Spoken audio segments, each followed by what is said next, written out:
Et direction les remparts de Saint-Malo cet après-midi pour les livres du jour. Deux ouvrages de Michel Foulin qui s'appellent À l'ombre des remparts et Retour sous les remparts. Bonjour Michel Foulin. Bonjour à vous. Pourquoi deux ouvrages? Ils sont indissociables? Quelque part, oui, en fait, j'ai préparé une saga, c'est-à-dire qu'il y aura un numéro 3 aussi. Donc ça sera la saga des remparts. C'est une histoire un petit peu longue, donc j'ai estimé que je devais le faire en 3 exemplaires. Voilà. Alors l'histoire de ces deux romans, c'est celle de Léopoldine, une femme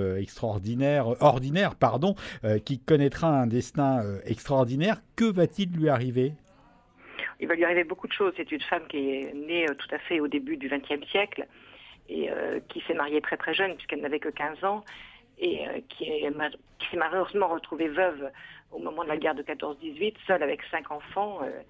Et les choses n'ont pas été faciles parce qu'elle est passée du statut de femme mariée, plutôt à l'aise financièrement, à la misère noire puisqu'elle s'est retrouvée dans une cité d'urgence, seule, sans avenir. Et cet avenir, elle se l'est créé à la force du poignet. Oui, ça démarrait plutôt mal pour elle avec le décès de son mari. Pourtant, les femmes de cette famille, je parle de Léopoldine et de ses filles, elles vont serrer les coudes. Et on retrouve un petit peu la solidarité des gens de la mer dans ce roman.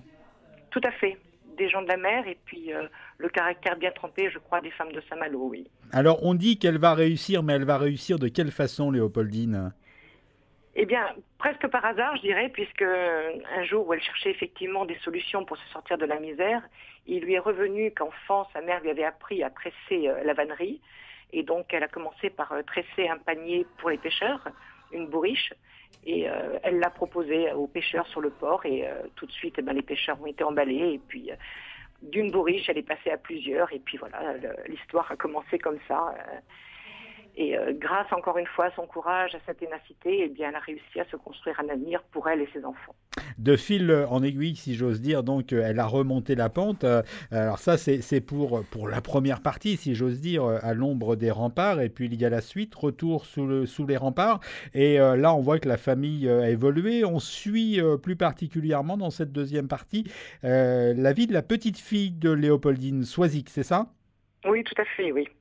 Et Soisic, elle va rencontrer l'amour et couper les ponts avec sa famille et elle finira par le regretter.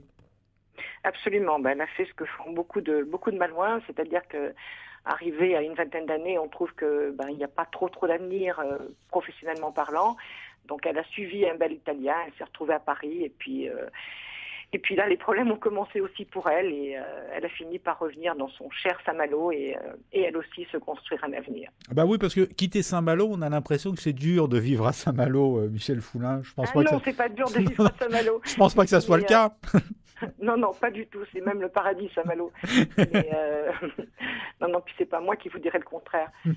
Alors, cette histoire, elle aurait pu être aussi la vôtre, puisque vous êtes issu d'une famille malouine où les femmes se sont toujours distinguées. Hein. Tout à fait, oui. Je crois que j'essaie, moi aussi, de donner un certain exemple à mes enfants et à mes petits-enfants, oui.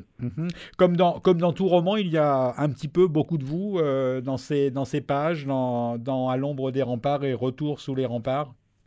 Oh, je crois, quelque part, oui, pour les gens qui me connaissent bien, on retrouve un petit peu de mon tempérament, oui, c'est vrai. Alors, vous nous avez parlé tout à l'heure d'une troisième partie de cette saga. Elle va sortir quand ?